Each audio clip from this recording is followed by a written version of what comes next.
Welcome to Cause Before Symptom, uncovering the real cabal and spiritual forces that are controlling the world. And now, here is your host, James Carner. Welcome to Cause Before Symptom. I'm your host, James Carner, and today is June 17th, 2026. Yes, the year is going by so quick. And tonight's episode is all about what the data centers are really for. The rise of the information empire. Yep, we're going from borders and land to data. That is worth more than gold. We're going to learn all about that tonight. I'm excited. Now, across America, guys, enormous data centers are appearing on the landscape, right? They actually consume as much electricity as cities. They require vast amounts of water and are driving a renewed race for power generation, transmission infrastructure, and even nuclear energy. Well, the public is told that they're being built for artificial intelligence, cloud computing, and the digital economy. Now, while those expectations are true, they may not tell the whole story. This episode investigates whether data centers represent something larger than a technology boom. Drawing from the history of communication networks, military research, surveillance capitalism, cloud empires, and the rise of information as a strategic resource, we explore the possibility that society is witnessing the construction of a new kind of empire. Now, unlike previous empires that controlled territory, resources, or trade routes, this one may be built upon data, computation, prediction, and information itself.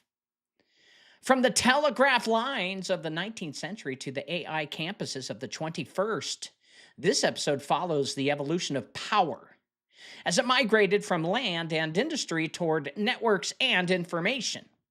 We examine who is building these facilities, who's financing them, what they consume, what they store, and why governments, corporations, and investors appear willing to spend hundreds of billions of dollars to expand computational capacity. Most importantly, we ask whether the true value of these facilities lies not in storing information, but in predicting human behavior, economic activity, and the future itself. It's going to be a good show. Looking forward to it. Shout out to everybody on the live chat Rumble. Number one warrior is Scorpion. Scorpion says, hey, y'all, glad to be back. I hope all are well and blessed. Thank you, Scorpion. Where's Boots? Where is he? Number two warrior is Jeffrey. Jeffrey says, hey, y'all, how's everyone? And do you believe in the Miami fortune of supposedly saying a ship will appear and take 700 people from the soccer game? No, I do not. Sorry. Anytime a prediction happens from the people, whether UFOs or GAD, never happens. So I don't buy into that as predictions. And I went and saw the Stephen King Disclosure movie. It was actually a really good movie. And as I was there, I was praying for protection that I wouldn't, condition me to a certain way of thinking or, put juju on me. But it didn't. It was a good movie. But the funny thing I thought was there was a lot of MK Ultra information, butterflies in the eye. You see the one eye. It's all esoteric movie writing on purpose because Steven Spielberg, I do believe, is in the know of what's really going on. But after seeing the movie, I thought it was absolutely a horrible idea to release something like this movie because they just screwed their own idea of releasing the aliens right now, which tells me they're not going to, which tells me that the next thing is meteors. Scorpion says, Boots' wife had a stroke the other night, and he's been with her in the hospital with her. Oh, my God, I did not know. Scorpion, thank you for letting me know. I will reach out to him as soon as I can. I'll be praying for her as well. In fact, Nothing like the present. Father God, you are the King of kings and Lord of lords. There are no thrones higher than yours. You're the Alpha, the Omega, the beginning and the end. Thank you for your son, Jesus, who paid the atonement so that we could be set right before you through your son and not by trying to be good or following the law. Thank you for the Holy Spirit, who is the truth teller and comforts us during our times of need. And Father, I'm petitioning to the courts of heaven right now. As the Bible says, enter his gates with praise and enter his courts with thanksgiving. Well, it's backwards. It's enter his courts with thanksgiving and enter his gates with thanksgiving, enter his courts with praise. Father, we praise you. We thank you for everything you've done for us, that you're always in control. You know what's going on, and you can do all things. We know this. The Bible says so. And according to 1 John 5, 14, 15, any petition we request of you, you will hear us. And I'm petitioning to you right now in the mighty name of Jesus Christ that you heal my friend Boots, William Hafner, his wife, who had a stroke and they're in the hospital right now. And Father, I just pray in the mighty name of Jesus that you touch her and heal every soul, cell, every blood cell, every tissue inside of her brain. Father, I just pray that you miraculously heal it and bring her back to normal, bring her back to home. Because I know Boots really loves his wife and she really loves Boots. And Father, you can do all things. And I thank you for this healing and thank you for hearing my petition. Father, I also know that when we pray, we have the power ourselves to command healing. Jesus said, greater works that we will do than even he did on earth. Father, I pray that you listen to my commands toward Boots' wife. I give you thanks for your power. But I command Boots' wife, I don't know her name, but I command her body to be whole in the mighty name of Jesus Christ. And I command that doctor angels are sent down right away, immediately, to repair her, get her back to normal, fix her, so that this stroke never happened. Father, you are above all. You can do all things. Thank you for hearing my petition, and thank you for supporting me when I made the command. In your precious name we pray, amen. Poor Boots. I will reach out to him later. Thank you again. Jeffrey says, hey, so also, do you believe in the equivalent exchange alchemy? Equivalent exchange alchemy. I have no idea what that even is. So you're going to have to educate me on that one, pal. Let's get into breaking news.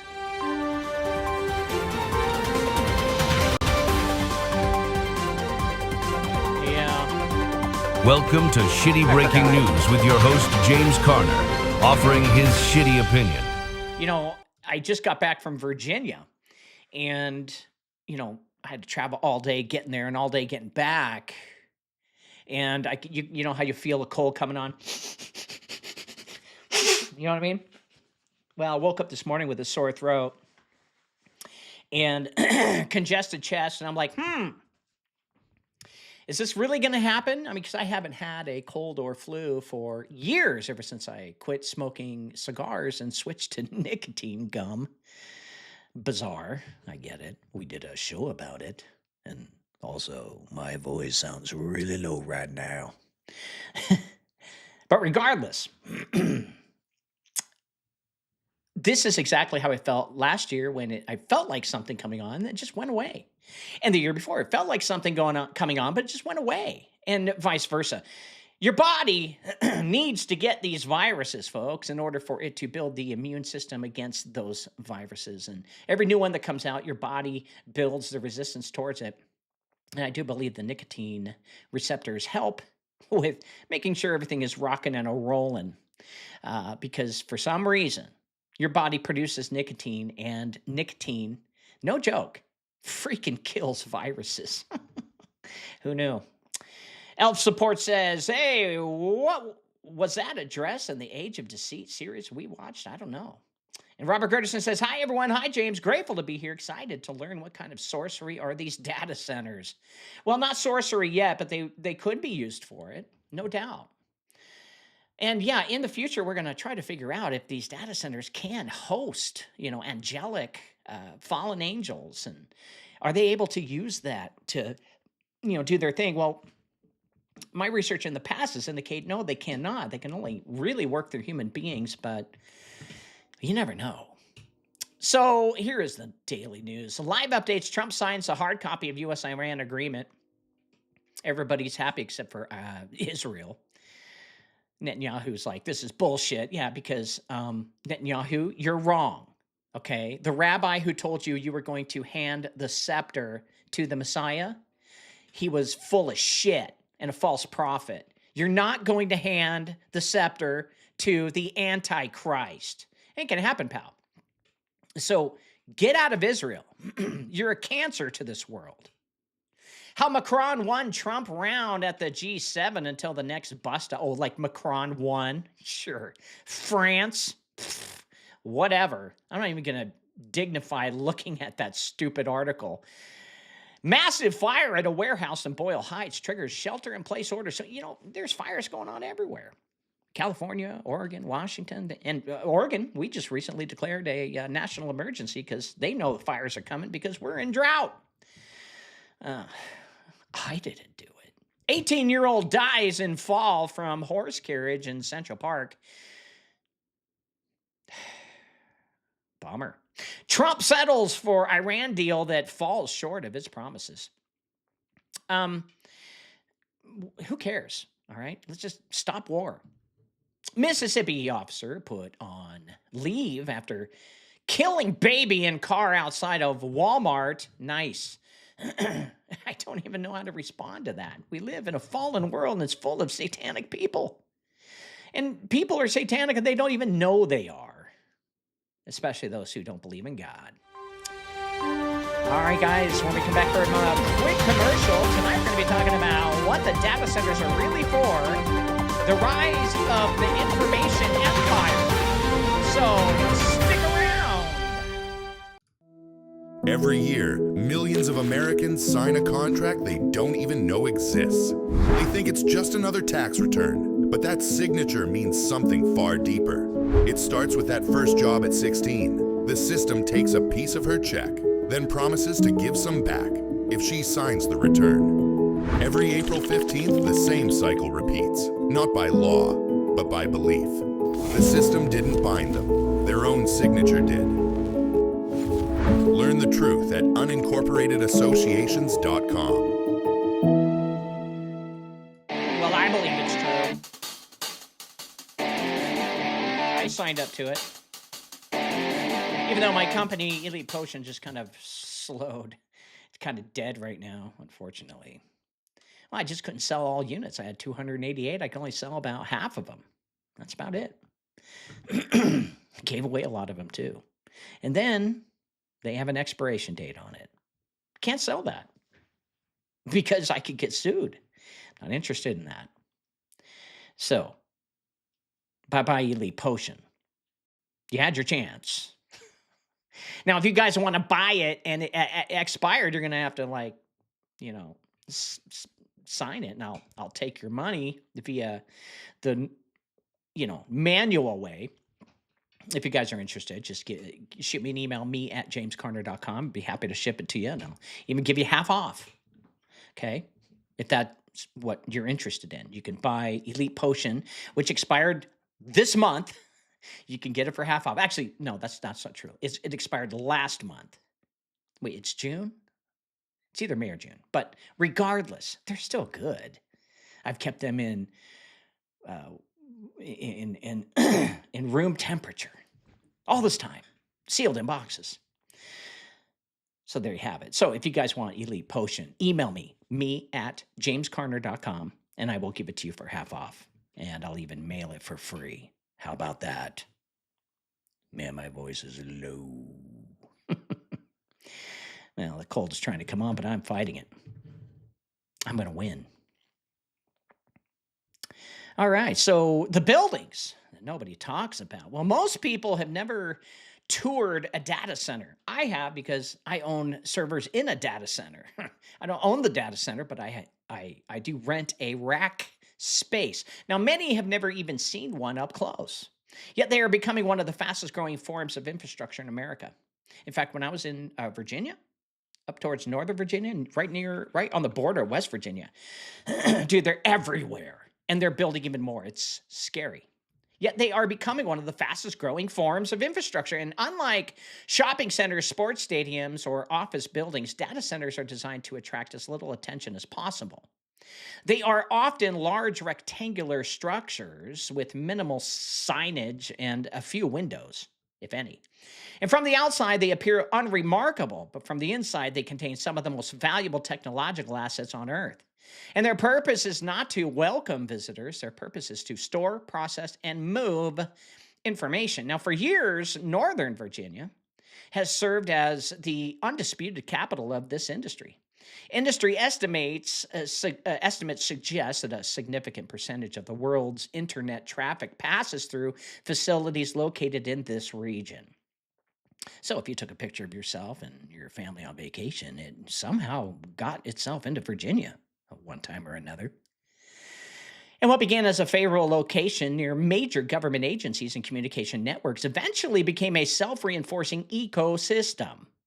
Fiber lines attracted data centers attracted cloud providers, and cloud providers attracted additional infrastructure. And today, the concentration is so large that entire communities have become accustomed to seeing massive server facilities appear where farms and open land once stood. Great.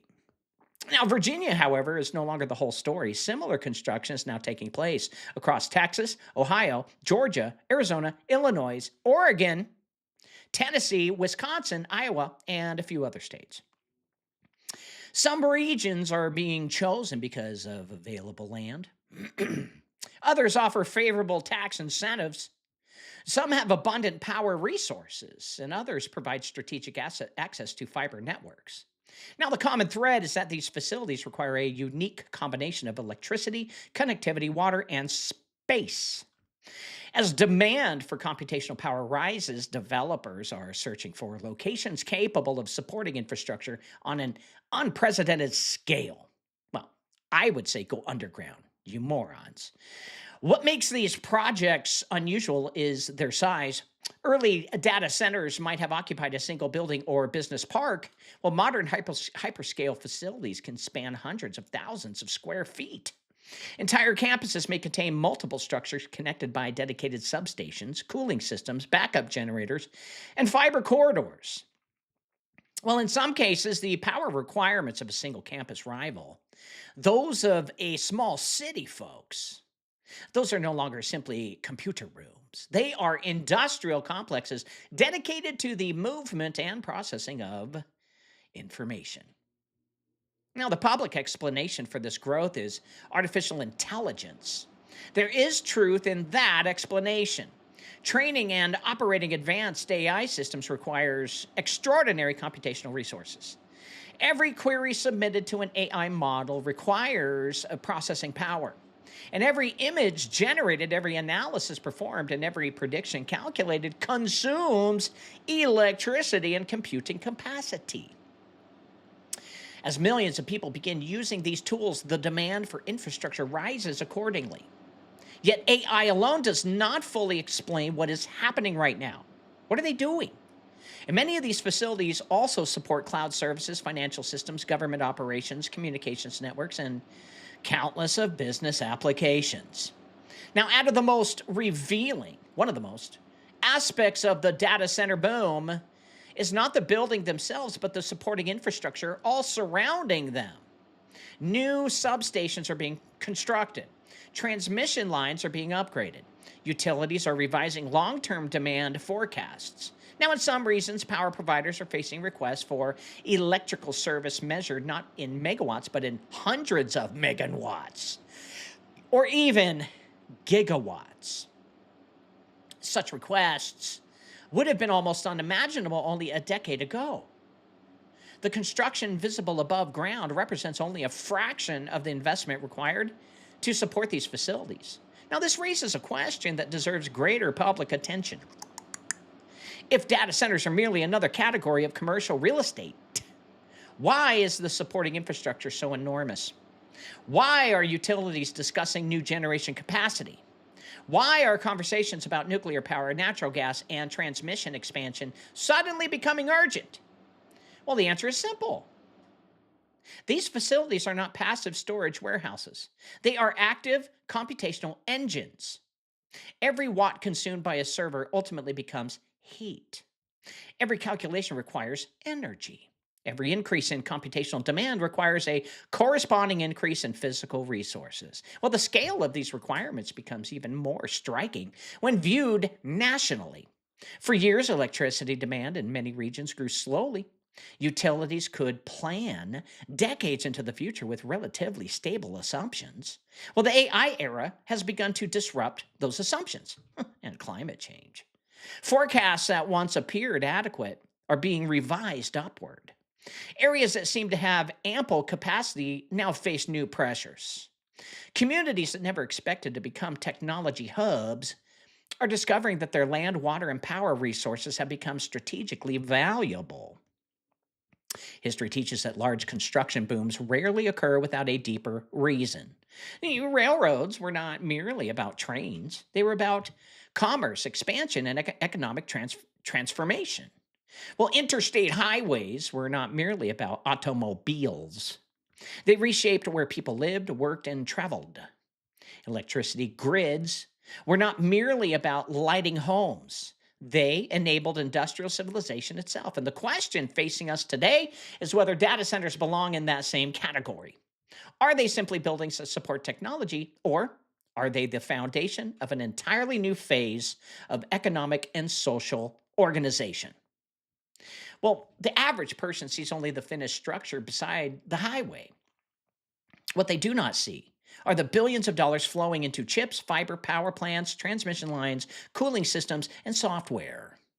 They do not see the pension funds, private equity firms, technology giants, utilities, and governments all moving in the same direction. They do not see the long term bets being placed on a future where information becomes even more central to daily life. The buildings may appear ordinary, but the forces behind them are anything but ordinary. And that is why the data center boom deserves closer examination, folks. These structures are appearing too quickly, consuming too many resources, and attracting too much capital to be dismissed as a simple technology trend. Something larger is taking shape, whether one views it as progress, necessity, opportunity, or risk. The scale of the transformation cannot be ignored anymore. The buildings nobody talks about may ultimately become some of the most important structures of the 21st century. And understanding why they are being built in the first place, and it is actually the first step towards understanding the future they're designed to support. Well, to understand what data centers may represent, we need to step away from modern world here for a moment and travel back nearly 2 centuries. Before the telegraph, information moved at the speed of transportation. A message could travel only as fast as a horse, a ship, or train could carry it. And for thousands of years, this had been the natural order of things. Empires rose and fell while communication remained tied to physical movement. Kings, generals, merchants, and ordinary citizens all faced the same limitation. Information could not outrun the messenger, and then something extraordinarily happened here. The telegraph separated communication from transportation for the first time in human history. Suddenly, a message could move hundreds or even thousands of miles almost instantly. And what had previously taken days, weeks, or months could now happen in minutes. Well, to modern eyes, this seems ordinary because we live surrounded by instantaneous communication. To people living in the 19th century, however, it felt almost supernatural. Many struggled to comprehend how information could travel faster than a person carrying it. Well, the reaction to the telegraph bears a remarkable resemblance to modern reactions to artificial intelligence and cloud computing. Now, to some people, they viewed the technology as a miracle. Others believed it was dangerous. Skeptics questioned whether it would ever achieve widespread adoption. Investors poured money into new projects, speculators rushed to profit from the trend, and governments sought ways to control it, while businesses reorganized themselves all around it. And society was forced to adapt to a communication system that changed the relationship between time and distance. As telegraph networks expanded, they began reshaping the world, and financial markets no longer had to wait days for information. Newspapers could report events occurring hundreds of miles away, and governments could communicate across vast territories more effectively and efficiently than ever before, and businesses gained access to information that previously arrived too late to be useful. The Rothschilds got control of the Bank of England because they had faster couriers than the crown. Entire industries emerged all around the ability to move information rapidly, and the telegraph did not simply improve communication, it changed the structure of civilization. What is often forgotten is that the telegraph required enormous infrastructure. Now, we tend to think of it as a communication device, but it was also a construction project. Poles had to be erected. Wires had to be stretched across continents. Undersea cables had to be laid across oceans. Investors financed networks that connected cities, nations, and eventually the world. Well, the telegraph was not merely a technological breakthrough, it was a physical network that demanded resources, labor, capital, and political support. Well, the parallels to today's data center booms are difficult to ignore. Modern society tends to focus on the visible technologies that sit in our hands, your cell phone. Smartphones receive attention because we interact with them directly. AI attracts headlines because people can ask questions and receive answers. Yet the infrastructure enabling those experiences remains largely invisible. Just as 19th century citizens rarely thought about telegraph wires stretched across remote landscapes, modern citizens rarely think about the data centers, fiber routes, and substations supporting digital life. So history also teaches another lesson here. New communication technologies often create unrealistic expectations. Many early advocates believed the telegraph would eliminate war, misunderstandings, and even conflict. Sure.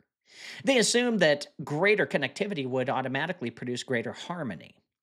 While communication improved dramatically, human nature remained unchanged. The telegraph became a tool that could be used for cooperation or competition, peace, or even conflict. And technology altered the battlefield, but did not eliminate the struggle for power. Shit.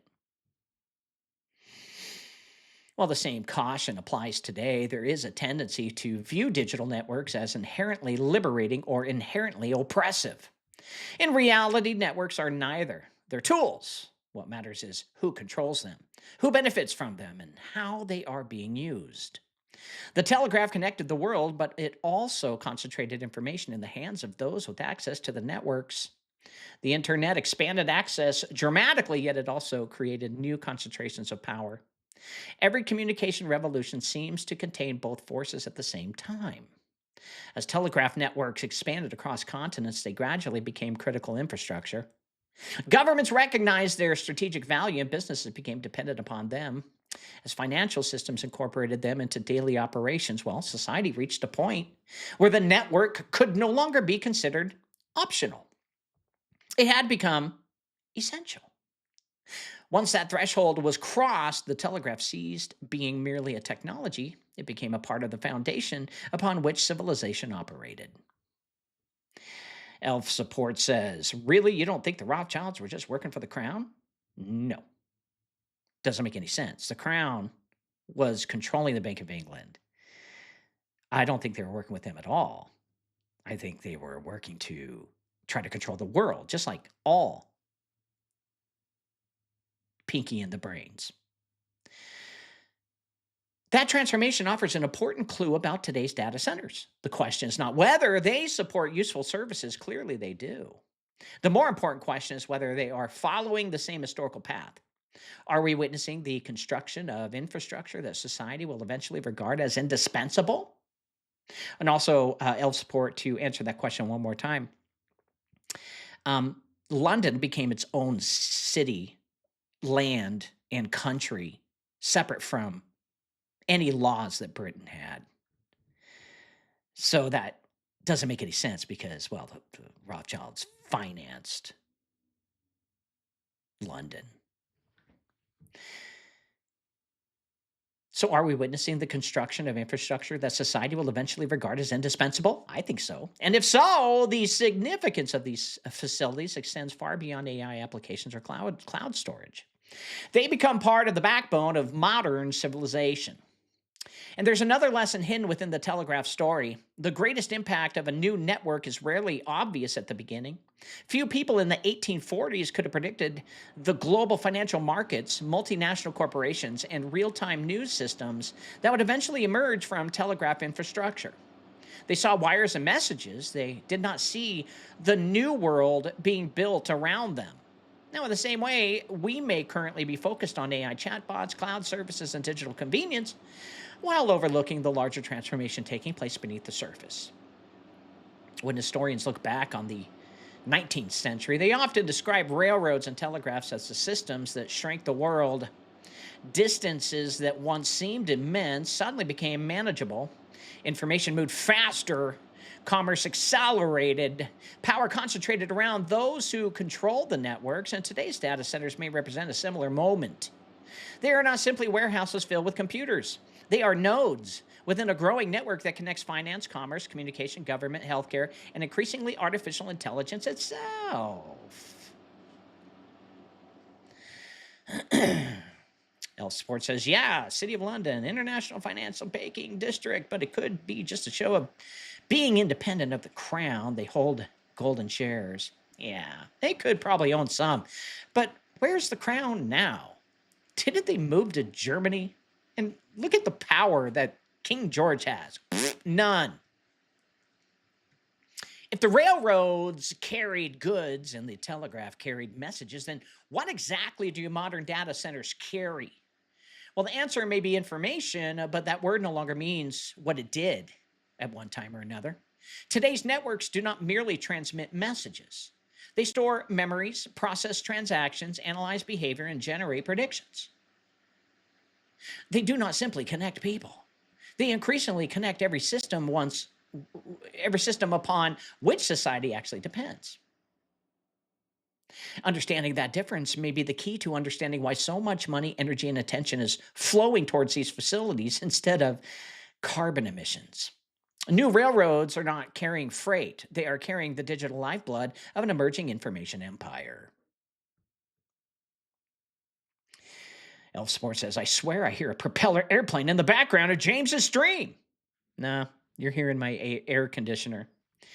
This is not good enough mic to cut that out. It comes on, it turns off. It comes on, it cuts off. Sorry. It gets cold, it gets hot in this shed. For most of human history, power was measured in land. Kingdoms expanded their borders because land meant resources, and resources meant survival.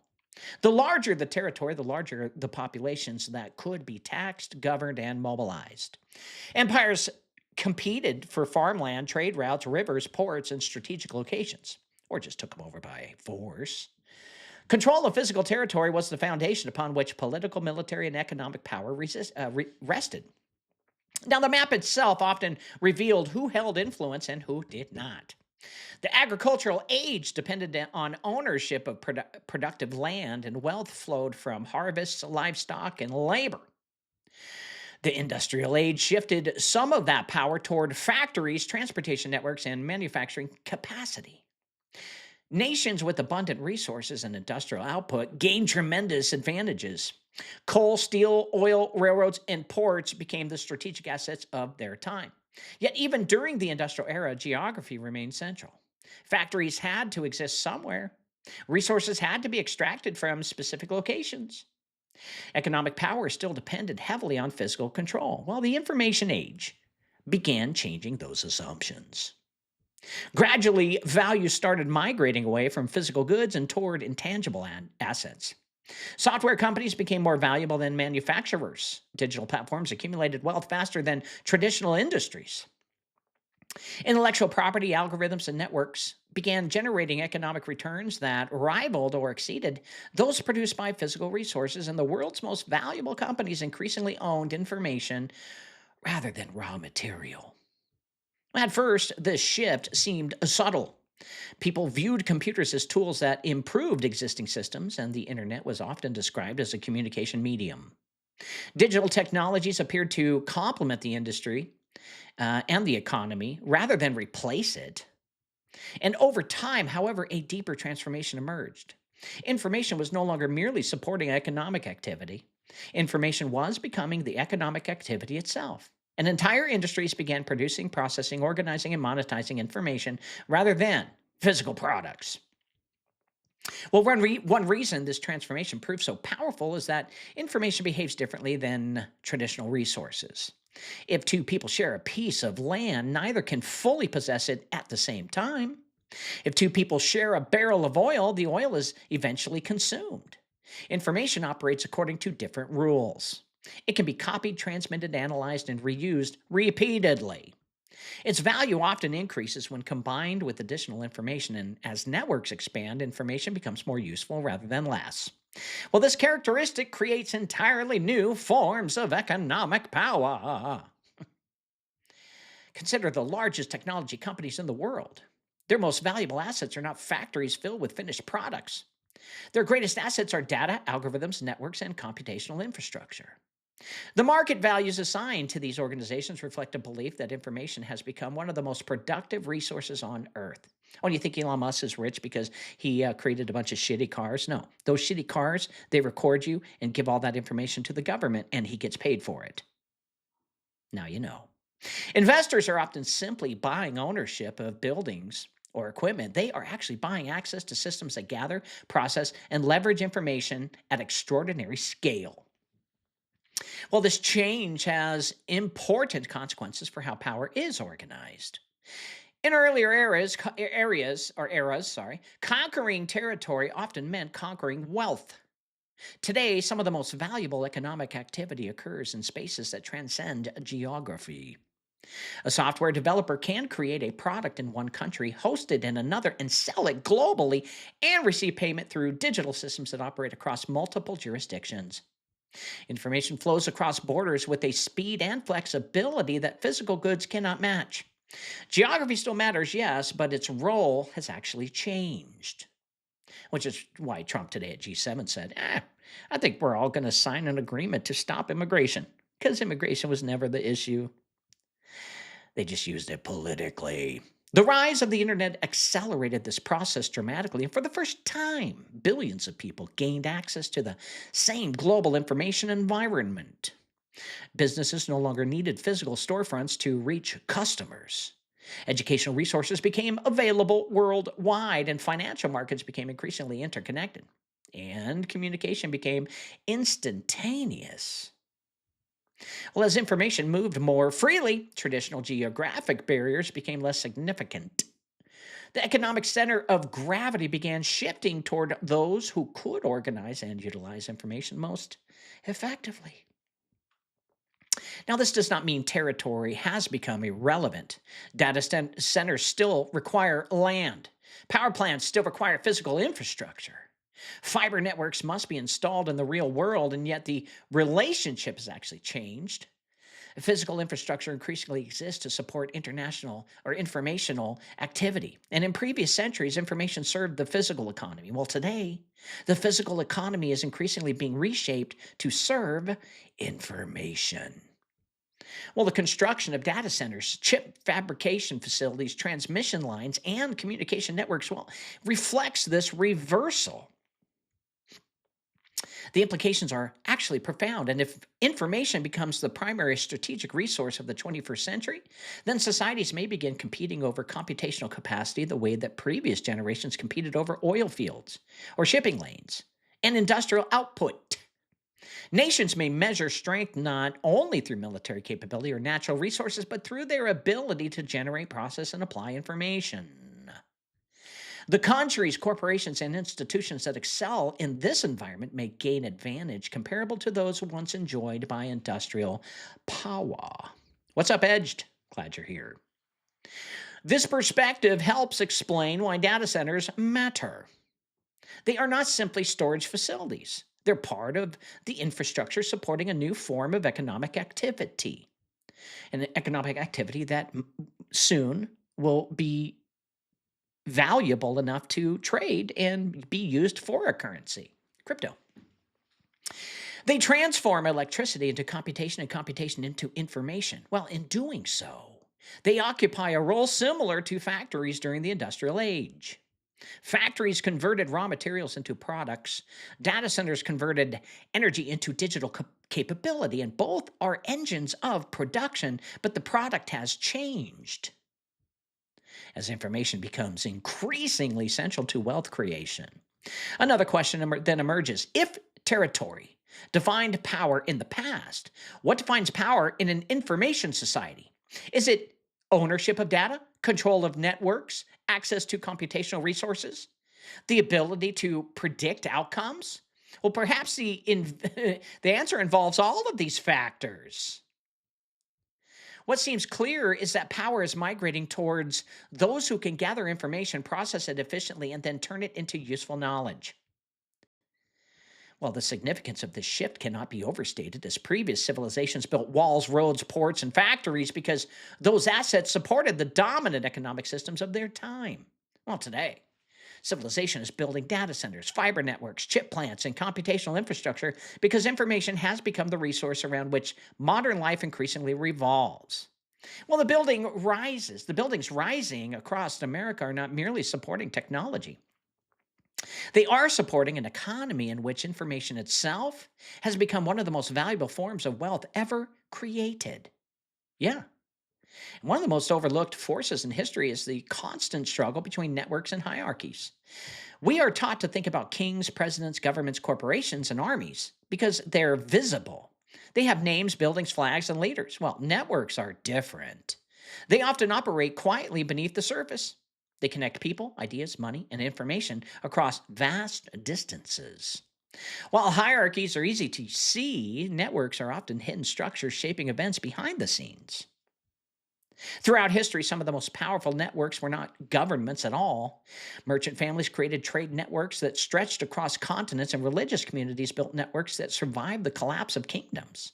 Banking families established financial networks that connected nations and secret societies, scientific communities, and political movements. They all relied upon networks to spread ideas and coordinate activity. Well, this is all long before the internet existed, before networks were influencing the course of civilization. Well, the relationship between networks and hierarchies is very complex. I don't know if they just get together and do rituals via Skype. Well, Skype's dead now, but Zoom. Sometimes they cooperate, sometimes they compete, and a government may use networks to strengthen its influence. So at other times, networks emerge that challenge existing authorities, and the printing press offers one example. Before printing, religious and political institutions controlled much of the information that people received. Once books and pamphlets could be distributed widely, ideas began moving beyond traditional gatekeepers.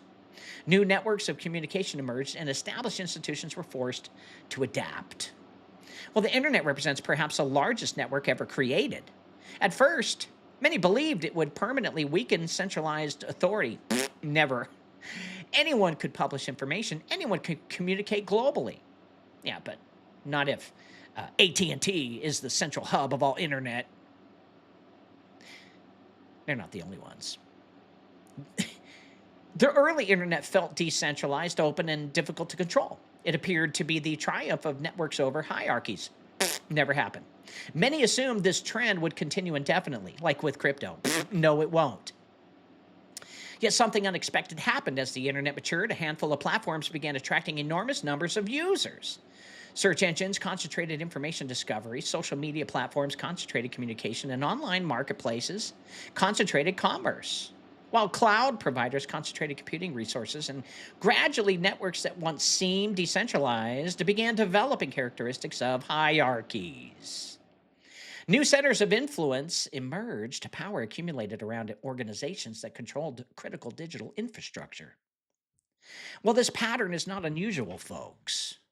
History shows that successful networks often become institutions, and institutions develop rules. Rules require enforcement, and enforcement creates authority, like blocking you for saying Israel sucks. Well, this cycle repeats itself generation after generation, and what begins as a network frequently evolves into something more structured and centralized. The same forces that once challenged established power can eventually become powerful institutions themselves. Well, data centers sit at the heart of this transformation. Every major digital platform depends upon physical infrastructure. Social networks require servers, search engines require servers, streaming services require servers, financial systems require servers, well, artificial intelligence also. So the network may appear distributed from the perspective of the user, but underneath the surface, enormous concentrations of computational power are emerging. So the visible internet feels decentralized, but the infrastructure supporting it is becoming increasingly centralized. Who owns the rails? Well, this creates an interesting paradox. Never before have so many people been connected to one another. Communication flows across continents instantly. It does. Information is available almost everywhere, and in theory, networks have never been stronger. Yet the infrastructure enabling those networks is increasingly concentrated in a relatively small number of facilities owned or controlled by a relatively small number of organizations. How convenient. Well, the network expands outward while its foundations become more centralized, and the implications extend beyond technology. Consider how much modern life depends upon these networks, especially your kids. Banking transactions, healthcare systems, logistics operations, educational platforms, doom scrolling, government services, and communications all rely on interconnected digital infrastructure. If the network experiences a disruption, the effects ripple through multiple sectors simultaneously. The convenience created by interconnected systems also create new forms of dependency. The larger the network becomes, the more difficult it is to function outside of it. Well, this concentration of infrastructure raises questions about resilience, and historically, distributed systems often proved more difficult to disrupt because there was no single point of failure. Well, centralized systems, by contrast, could be highly efficient but potentially more vulnerable. Modern digital infrastructure attempts to balance these competing concerns through redundancy and backup systems. Yet the broader trend remains clear. More information, more services, and more computational power are flowing through fewer strategic hubs. Think of the data centers as the railroads, not the railroad industrial system, the railroad rails. Whoever controls those controls the railroad industry. That's why they're building these data centers. The struggle between networks and hierarchies is therefore far from over, and in many ways, it's entering into a new phase. Digital networks continue connecting individuals and organizations all across the globe. And at the same time, the institutions controlling critical infrastructure continuing growing larger and more influential. Oh, as the dude would say, that's a bummer, dude. The internet did not eliminate hierarchy. It transformed it. Power did not disappear. It migrated into new structures that are still being understood. Now, understanding this dynamic helps explain why data centers matter. They're not simply warehouses full of computers. They are the physical foundation supporting modern networks. And every search query, every cloud application, every AI interaction, and every digital transaction ultimately depends upon infrastructure located somewhere in the physical world.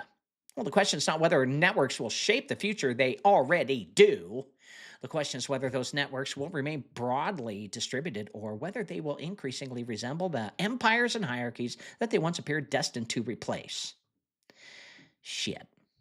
And as we move deeper into the information age, that question becomes increasingly important. The history of civilization suggests that power rarely disappears. It changes form. And today's digital networks may look very different from the kingdoms and empires of the past, but they are still engaged in the same fundamental struggle over influence, coordination, and control, especially mind control. The data centers rising across the landscape are not merely supporting technology, they're helping determine the balance of power within the networks that increasingly define modern life. Well, who owns the cloud? Well, when most people think about the internet, they imagine something decentralized. Sure. They picture millions of computers connected together across the globe. In a technical sense, well, that's true. Yet beneath that image lies a different reality. Increasingly, a significant portion of the world's digital activity flows through infrastructure owned, leased, or controlled by a relatively small number of organizations. The cloud may feel everywhere, but much of it is concentrated in places that most people will never see. The term cloud itself can be misleading. It sounds light, abstract, and almost magical. Well, in reality, the cloud is physical. It consists of data centers, fiber networks, servers, storage arrays, cooling systems, power infrastructure, and software platforms. Every photograph stored online, every business application, every AI model, every streaming service, and every digital archive ultimately resides on equipment located in the real world. That's why Facebook was free. The cloud is not floating above us. It's sitting inside buildings, consuming vast amounts of electricity and putting on a fucking ton of heat. What makes the cloud unique is not simply the technology, but the scale. In previous eras, companies owned their own servers and managed their own infrastructure. Well, today, many organizations rent computing resources from cloud providers instead, like Amazon. Rather than building their own facilities, they lease storage, processing power, and network services from specialized platforms. It's cheaper. And this arrangement offers efficiency and flexibility, but it also concentrates enormous amounts of digital activity within a relatively small amount or number of providers.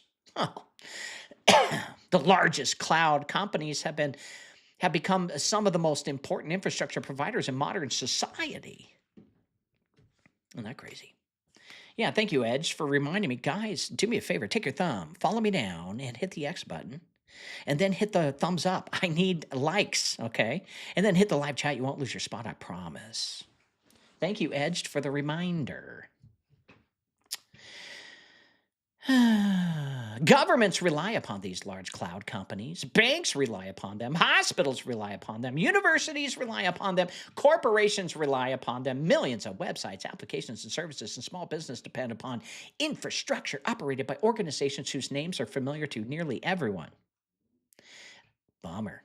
What began as a convenient business model has gradually evolved into something much larger. Well, this evolution has created a fascinating development. Historically, governments performed certain essential functions. They established rules, resolved disputes, maintained records, and provided infrastructure that allowed commerce and society to function. Today, some digital platforms perform remarkably similar roles within their own ecosystems. They establish terms of service, regulate behavior, mediate disputes, and enforce policies, manage digital identities, and oversee transactions involving millions of participants. Now, while they're not governments in the traditional sense, they increasingly perform governance-like functions within the environments that they control. Now, consider a simple example here. If two individuals engage in a dispute on a digital marketplace, they often do not appear before a judge. Instead, they submit their case through a platform-managed process. Rules are established by the platform determining the outcomes, and enforcement mechanisms are built into the system. Well, funds may be released, accounts may be restricted, or even privileges revoked based upon the platform decisions. Well, the process may be efficient and practical, but it demonstrates how certain responsibilities once associated with public institutions have migrated into private digital environments. Now, you can still sue them, but it'll cost a lot of money.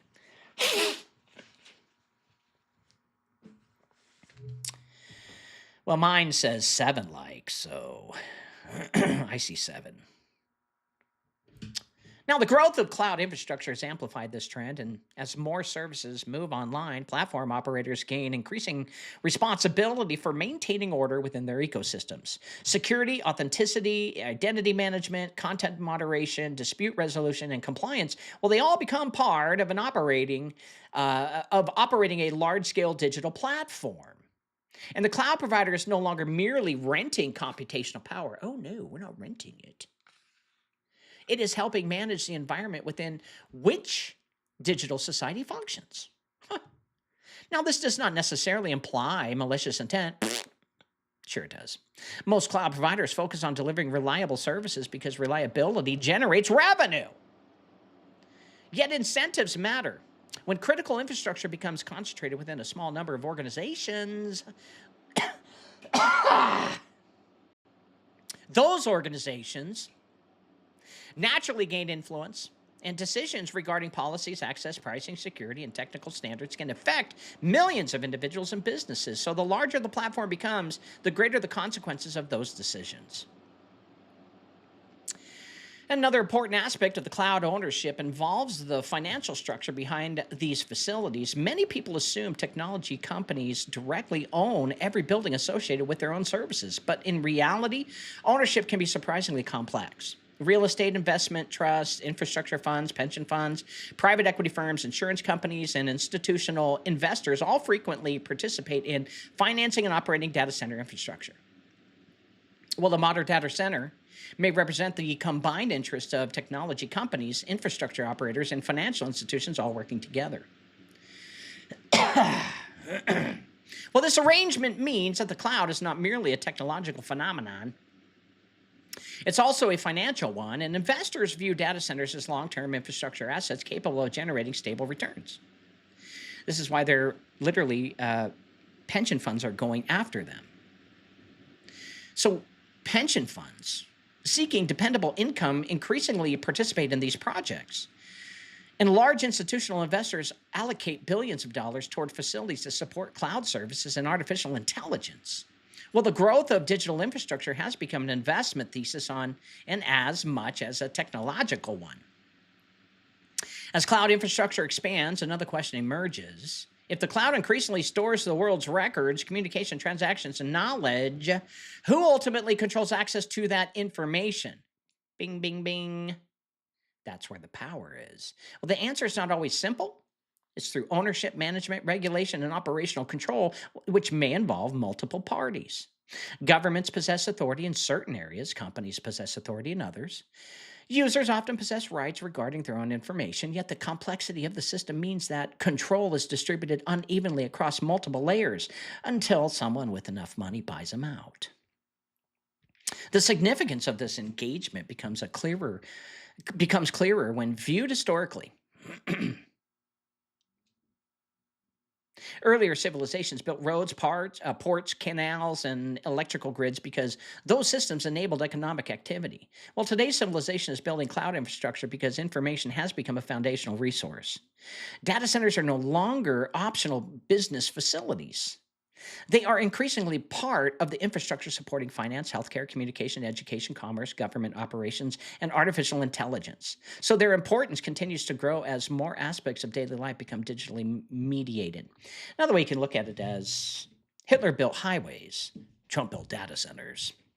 This brings us back to the central question of our investigation. What are these data centers really for? Well, at one level, they provide storage and computation. At another level, they support the cloud platforms and increasingly organized digital society. The buildings themselves may appear ordinary, but the systems that they support are becoming essential. You rely on it. Now, understanding who owns the cloud is therefore about more than just technology. It's about understanding who owns, operates, and influences the infrastructure upon which the information age increasingly depends. As the cloud expands, its role begins to resemble something larger than a collection of servers. It begins to resemble the foundation of an emerging information empire. Tear it all down and build it up again. Another empire.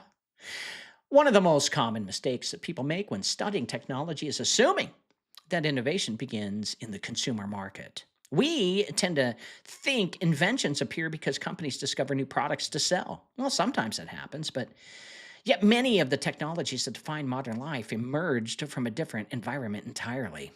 They began as strategic projects funded by governments, defense agencies, and military research organizations seeking solutions to problems that had little to do with consumer convenience. The technology arrived in civilian life later, and the original motivation was often national security. Well, the history of the 20th century provides countless examples. Radar, jet propulsion, satellite communications, GPS, advanced computing, network technologies. Well, many aspects of the modern electronics were accelerated by military. Governments facing existential threats often invest resources at a scale that private companies cannot match. Well, during periods of competition and conflict, technological advancement becomes a strategic necessity rather than merely a commercial opportunity. Well, innovation created under those conditions frequently spread into civilian society afterward. No organization illustrates this pattern more clearly than the Defense Advanced Research Projects Agency, commonly known as DARPA. Created in response to strategic challenges during the Cold War, DARPA was designed to pursue high-risk, high-reward research. Its purpose was not to generate quarterly profits. Its purpose was to ensure that the United States maintained technological advantages in an increasingly competitive world. And over the decades, many of the technologies that now feel ordinary passed through research environments influenced directly or indirectly by DARPA initiatives. I don't like them. The internet itself offers one of the most famous examples. Long before social media platforms, streaming services, online shopping tools, they existed while researchers were exploring methods of connecting computers through resilient communication networks. Well, the goal was not to create viral videos or smartphone applications. The goal was to develop communication systems capable of functioning under difficult conditions. What began as a strategic research effort eventually evolved into the internet as we know it. Few technologies have had greater impact on modern civilization than going online. Well, this historical pattern matters because it reveals something important about infrastructure.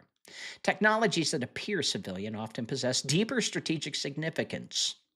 Communication networks are valuable commercially, but they are also valuable militarily. Satellite systems support navigation for civilians, yet they're equally important for defense operations, as the military often uses Starlink, private company owned by Elon Musk, the trillionaire. Computing infrastructure powers business applications, but it also supports intelligence analysis, logistics, and national security functions. Well, the line separating civilian and strategic technology is often thinner than the people even realize. Artificial intelligence follows a similar trajectory. And today, AI is marketed primarily as a productivity tool. Businesses use it to analyze data. Consumers use it to generate content and answer questions. Researchers use it to accelerate scientific discovery, yet governments and defense organizations are also investing heavily in AI because they recognize its strategic potential. Yeah. The ability to process vast amounts of information rapidly can influence intelligence gathering, logistics planning, cybersecurity, autonomous systems, and decision support. Information has always mattered in conflict, and AI dramatically increases the ability to analyze that information. And this perspective changes how we view data centers today. If they were merely supporting entertainment platforms and office software, their importance would be significant, but limited.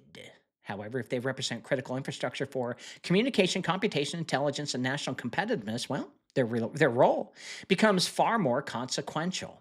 The same facilities supporting commercial applications may also support functions considered strategically important by governments and military planners. The infrastructure serves multiple purposes simultaneously. Another lesson from military research is that strategic advantages often emerge gradually, and the significance of a new technology is rarely obvious at the beginning. Early computers filled entire rooms, yet possessed less computational power than modern smartphones, and few observers could have predicted how deeply digital systems could would transform society altogether. Similarly, many technologies developed for specialized applications eventually found uses far beyond their original purpose. What begins as a solution to one problem frequently becomes the foundation for entirely new industries. Well, the rapid expansion of computational infrastructure suggests that decision makers expect information processing to become increasingly important. Governments recognize it, corporations recognize it, investors recognize it, utilities. So the question is not whether computational capacity matters, folks. The scale of current investment indicates that it does. What do they know that we don't? The question is why so many powerful institutions appear to view it as essential over climate change. History suggests that when governments and industries simultaneously invest in the same foundational technology, they are often preparing for a future in which that technology becomes strategically indispensable. Well, national security considerations also help explain the growing focus on semiconductor manufacturing. Advanced chips are now viewed as strategic assets, and nations compete for access to manufacturing capabilities because modern economies depend upon them. Artificial intelligence, cloud computing, telecommunications, financial systems, and military technologies, well, they all require increasingly sophisticated processors. Well, the chip has become to the information age what oil was to the industrial age, a resource whose availability influences economic and strategic power. Well, this creates an interesting feedback loop.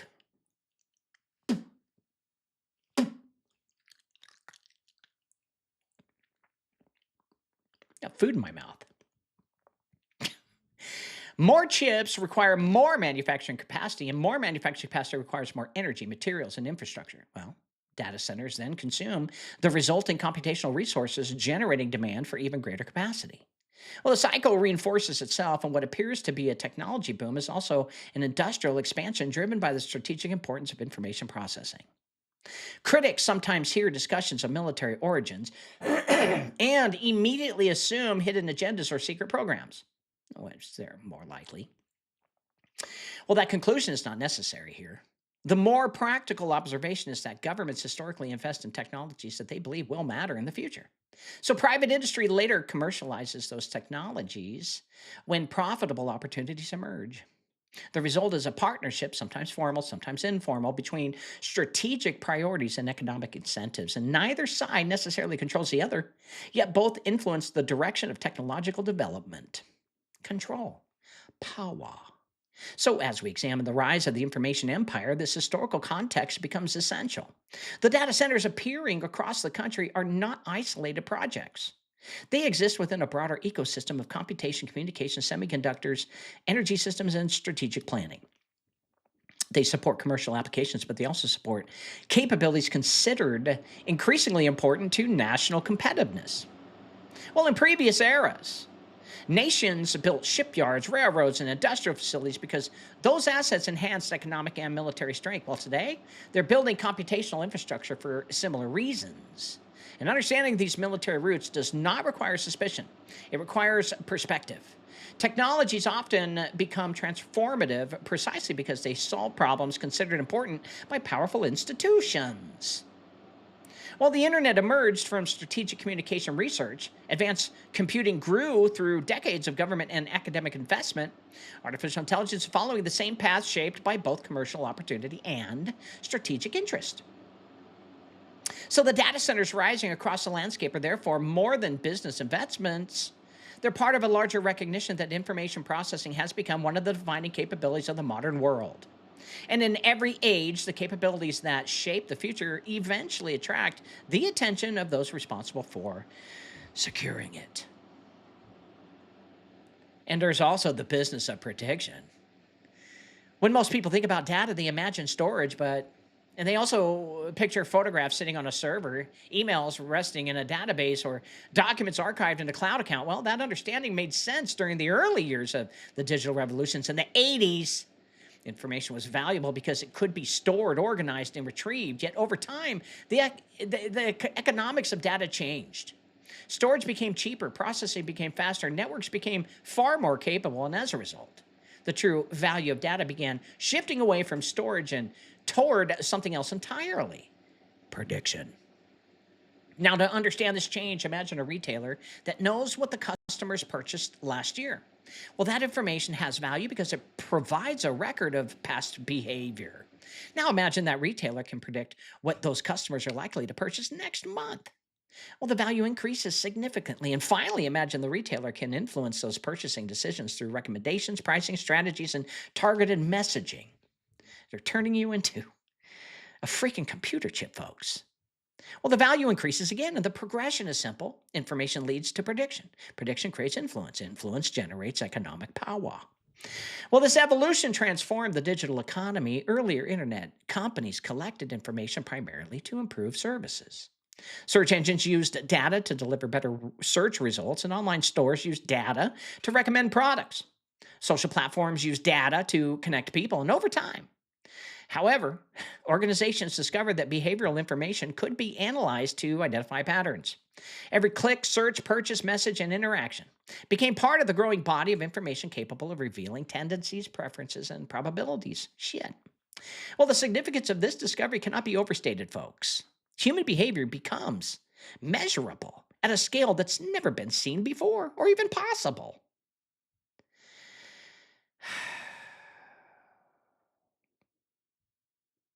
Previous generations relied upon surveys, market research, and limited samples to understand public behavior, but modern digital systems can observe billions of interactions directly. Can't even predict election results. The amount of information available is unprecedented. More importantly, artificial intelligence has dramatically increased the ability to extract meaningful patterns from that information. Well, data that once sat dormant can now be analyzed continuously. Well, this helps explain why so much infrastructure is being built today. The value of information is no longer found solely in processing records of the past. Increasingly, value comes from anticipating the future, and financial institutions seek to predict market activity. Retailers seek to predict consumer demand, and logistics companies seek to predict shipping requirements, while healthcare systems seek to predict healthcare outcomes. Well, energy providers seek to predict electricity consumption, and governments seek to predict economic trends and security risks. Well, all across every sector, prediction has become a competitive advantage, don't you think? Artificial intelligence accelerates this process. Traditional software follows instructions created by programmers.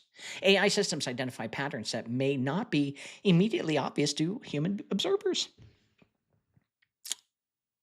They can analyze vast data sets, detect relationships, and generate probabilistic forecasts. While AI does not possess perfect knowledge of future events, it can improve decision making by identifying patterns hidden within large amounts of information. Well, the organizations capable of making their predictions often gain advantages over those relying on less sophisticated methods. Well, this brings us back to the data centers themselves.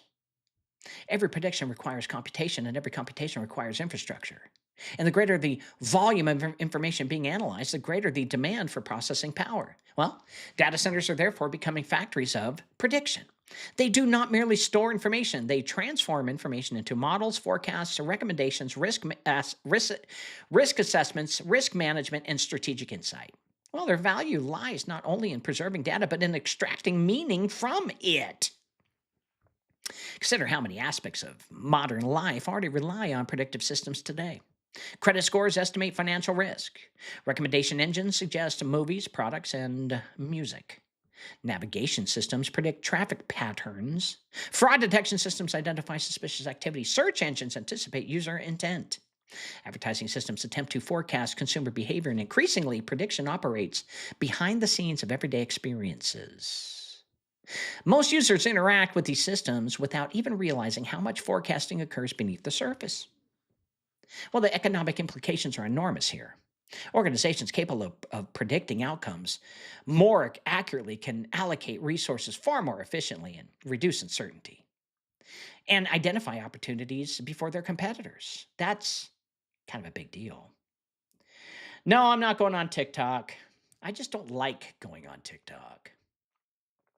Well, this raises a deeper question. If prediction becomes one of the most valuable capabilities in the information age, who possesses the resource necessary to perform it at scale? That means you have to hook it up, pay for it. Well, the answer is increasingly points towards organizations controlling large data sets, advanced algorithms, and massive computational infrastructure. Data centers become essential because they provide the foundation upon which these capabilities are built on. And the information empire is not merely storing records of human activity. It's attempting to understand patterns within that activity and use those patterns to guide decisions. Well, the buildings rise across the country. Therefore, they serve a purpose that extends far beyond just storage. They're becoming engines that transform information into foresight. And in previous centuries, wealth often flowed to those who controlled land, resources, industry. Well, in the information age, a growing share of value may flow to those who can see patterns before others do. If that is true, then the true product emerging from modern data centers is not information itself. It is the ability to anticipate what comes next. And if information has become the strategic resource of the 21st century, then electricity has become the fuel that powers its extraction. Now, this is part of the story that many people overlook. We hear endless discussions about artificial intelligence, clouds, algorithms, digital transformations. Well, none of those things exist without electricity. Every search query, every financial transaction, video stream, AI calculation, and every piece of stored information ultimately depends upon energy. Well, behind the information empire stands an electrical empire. And for decades, electricity demand in the United States grew at a relatively predictable pace, and utilities could estimate future requirements within reasonable confidence. Population growth, industrial activity, and seasonal weather patterns provided a framework for planning.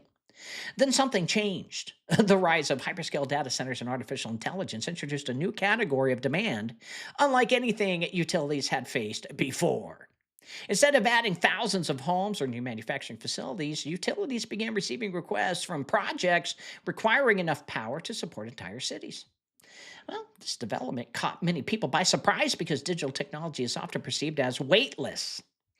When someone asks an AI a question, they see a response appear on a screen. They do not see the electrical infrastructure operating behind the scenes. They do not see rows of servers performing calculations. They do not see substations distributing power. They also don't see the transmission lines carrying the electricity across the states. Well, the experience feels effortless because the complexity remains hidden. Yet the physical requirements are enormous. Every watt consumed by data centers eventually becomes heat. The simple fact of physics creates one of the largest challenges facing the industry.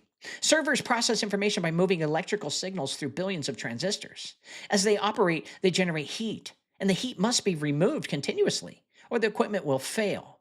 Well, the larger of the facility, the larger the cooling challenges become, and modern AI systems require immense computational resources, which means they also generate immense quantities of heat. The information economy runs on electricity, but it's governed by thermodynamics. Well, this helps explain why so much attention is being directed toward cooling technologies and water consumption. Many large facilities use evaporative cooling systems that require substantial amounts of water. Other employ advanced air cooling designs or liquid cooling systems that circulate fluids directly around high-performing processors. Regardless of the method, the objective remains the same. Heat must be removed efficiently. And the more powerful the computing systems become, the more powerful cooling infrastructure becomes. Well, the scale of this challenge is difficult to appreciate here. A large AI-focused campus may consume hundreds of megawatts of electricity. And some proposed projects envision power demands approaching or exceeding a gigawatt. Now, to put that into perspective, a gigawatt is the output of a major power plant. A gigawatt. In practical terms, a single computational campus can require enough electricity to power a substantial urban population. So when multiple facilities are clustered together, the impact on regional energy planning becomes significant. Well, as a result, utilities are finding themselves at the center of technological revolution. Companies that once focused primarily on reliability and routine growth are now confronting unprecedented demand forecasting. New substations must be constructed. Transmission infrastructure must be expanded. Generation capacity must increase, and long-term planning assumptions are being revised. Well, in some regions, the challenge is not producing electricity, but delivering it where it's needed. Transmission constraints have become as important as generation itself. Well, this shift has revived conversations about energy sources that only a few years ago seemed politically difficult or economically uncertain. Like patents that are locked up. Free energy. Well, nuclear power has regained attention again because it provides reliable, large-scale electricity without direct carbon emissions during operation. Natural gas remains attractive because it can be deployed relatively quick and offers dependable output.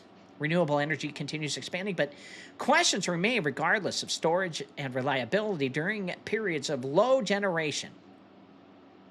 Well, the information empire does not merely consume electricity, it's reshaping discussions about how electricity should be produced.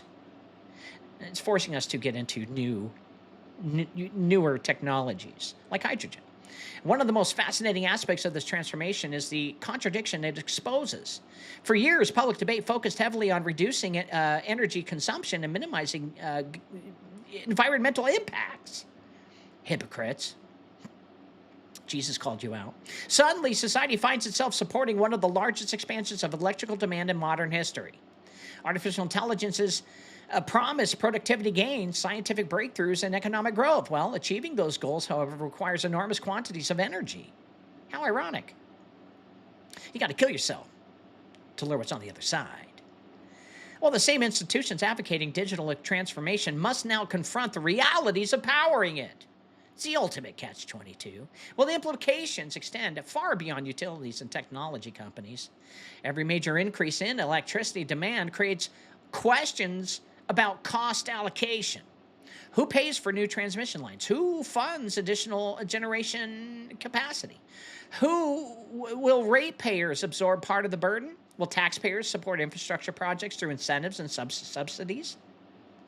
Will corporations bear the cost directly? These questions are becoming increasingly important because the scale of investment required is measured not in millions, but in billions of dollars. And we still owe almost 41 trillion. Well, Energy Story also reveals something important about the true nature of artificial intelligence. Despite the futuristic language often used to describe AI, it remains fundamentally tied to physical resources. It requires chips manufactured in factories. It requires buildings filled with servers. It requires cooling systems, water infrastructure, transmission lines, and power plants. Well, AI may appear digital, but its foundation is profoundly industrial. It produces a lot of waste. The information age is often presented as a departure from the physical world. I would agree. And in reality, it depends upon an expanding network of physical systems. Well, this realization, folks, changes how we view the data center boom. These facilities are not merely technological projects. They are energy projects. They are infrastructure projects. They are industrial projects. And every new campus represents a long-term commitment to electricity consumption, cooling requirements, and resource allocation.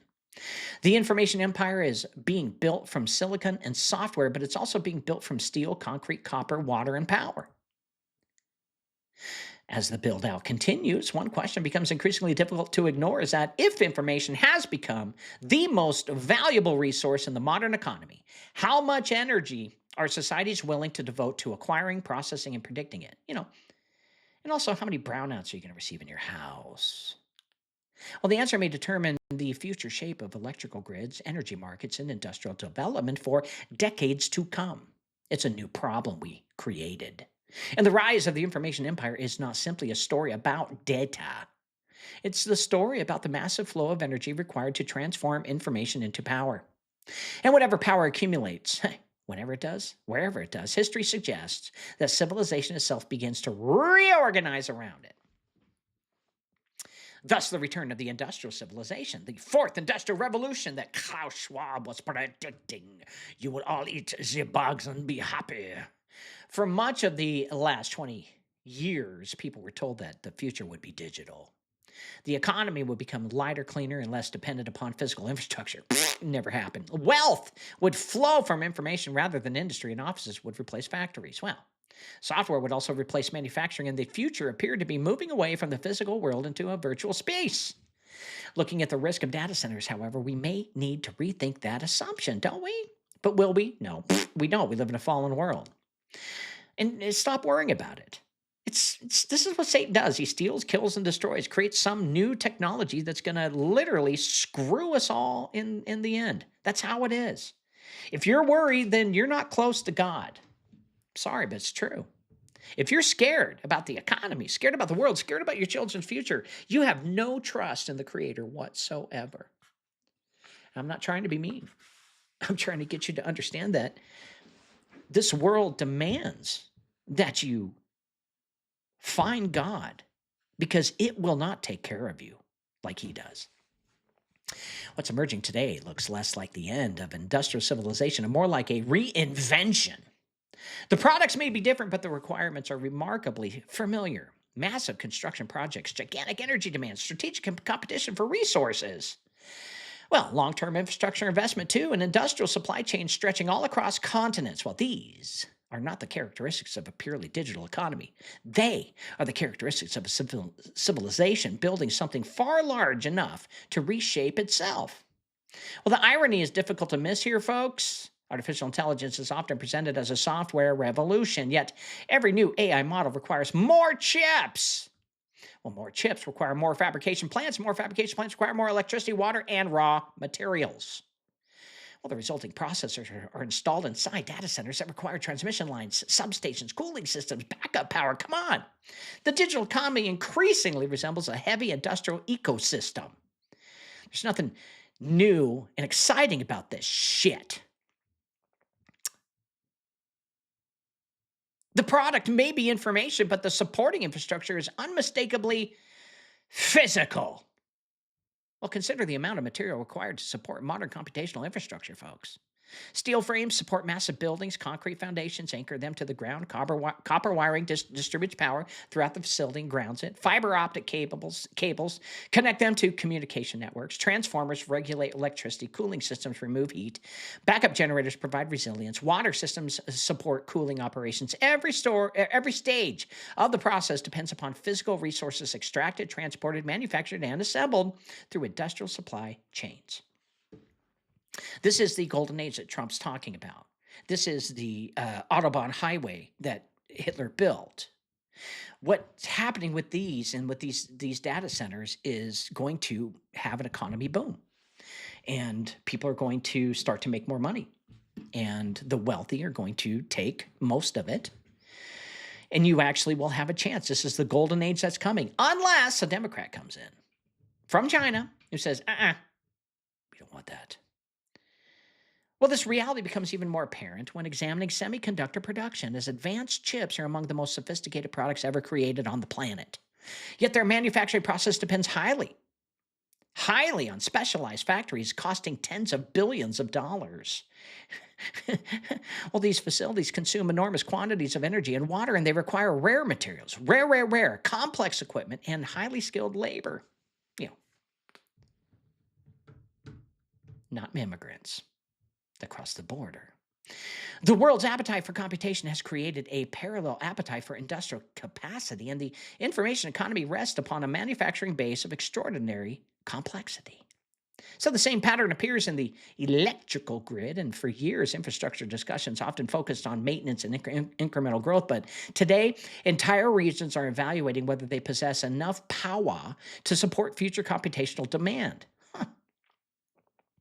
This is why comparisons to earlier industrial revolutions are becoming increasingly useful here, right? The railroads, 19th century, they required steel, land, labor, and capital. Well, what's the difference?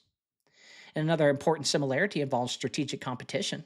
Industrial revolutions have always produced races for advantage.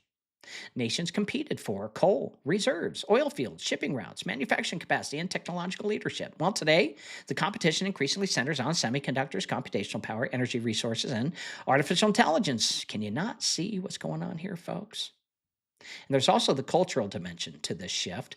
For years, many people assumed that economic growth could increasingly detach itself from physical constraints. Well, information seemed limitless, right? Software could be copied infinitely. Well, digital products appeared weightless. Well, every prediction requires a resource, and every technological breakthrough must ultimately be supported by physical systems. So data centers, all of your smartwatches and smartphones and laptops, they're all just wasteful bullshit. When historians look back on this period, they may not describe it as a moment that humanity became digital. They may describe it as a moment that digital civilization became industrial. Because the warehouses, substations, transmission lines, chip factories, and power plants rising across the landscape are evidence of that transformation. And the return of the industrial civilization is not happening through automobiles, railroads, or steel mills anymore. It's happening through computation. And the structures that are being built today may become as important to the 21st century as factories were to the 19th century. Thus is the rise of the information empire, because at first glance, the comparison between a modern data center and an ancient empire, it may seem exaggerated, but it's real. One is a building filled with computers, and the other is a political system ruling over millions of people. Yet beneath the surface, both serve similar functions, as every empire required a way to gather information, store records, communicate across distances, manage its resources, and coordinate activity. Well, ancient kingdoms maintained archives, medieval states kept tax records, industrial governments developed bureaucracies. The modern information empire performs many of those same functions through digital systems. One of the most important developments in this transition is the concentration of memory we talked about last night. For most of history, memory was distributed. Families preserved their histories. Communities maintained local records. Libraries stored knowledge. Governments maintained archives. Today, enormous portions of humanity's collective memory exist within the digital system. Photographs, documents, communications, financial records, all of your sex tapes. Well, at this point, some people begin imagining a centralized authority controlling every aspect of society. Do you? I do. Thus, the rise of the ecosystem also raises questions about sovereignty, because historically, sovereignty was tied to territory. Governments exercise authority within defined borders. Information systems complicate that model completely. Well, the shift helps explain why nations are competing so intensely over semiconductors, artificial intelligence, cloud infrastructure, and data governance. Hey, the rise of the information empire may ultimately prove to be one of the defining stories of our lifetime, folks. And if that's true, then the data centers appearing all across America are not merely just buildings. They are the foundations of a new age. So when we began this investigation, we asked a simple question: what are the data centers really for? Well, the official answers were actually easy to find. Artificial intelligence, cloud computing, digital transformation, storage, communications. Every one of those explanations contains truth, and these facilities do support AI. They do power cloud services, and they do provide the infrastructure behind countless aspects of modern life. Yet as we followed the evidence, it became clear that the story is much larger than just a single technology. And the clue was scale, and history helped to reveal the pattern. Through the telegraph, straight up to the artificial intelligence. Each stage concentrated more economic activity around those capable of gathering, processing, and distributing information at scale. And what emerged was not a conspiracy theory or a secret plan. It was something both simpler and more profound. Power appears to be migrating. That's what's happening. And oh, the irony. I mean, for years, society was told that the future would be less dependent upon physical infrastructure. Yet the rise of artificial intelligence has revealed the opposite. Well, I didn't do it. So the question is no longer whether the information empire is being built. It is. And they don't care about your signs that say no to data centers. Yeah, that helps. The evidence suggests it already is, and the question that remains is what kind of society will emerge from it? Who will benefit from it? And whether the people who will ultimately power it will understand the world being constructed all around them.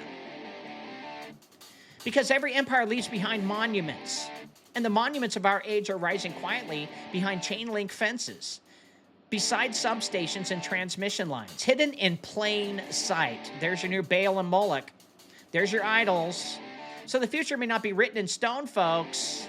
It may be written in data. This has been Cause Before Symptom with your host, James Carner. Go to his website, jamescarner.com, and sign up for his newsletter.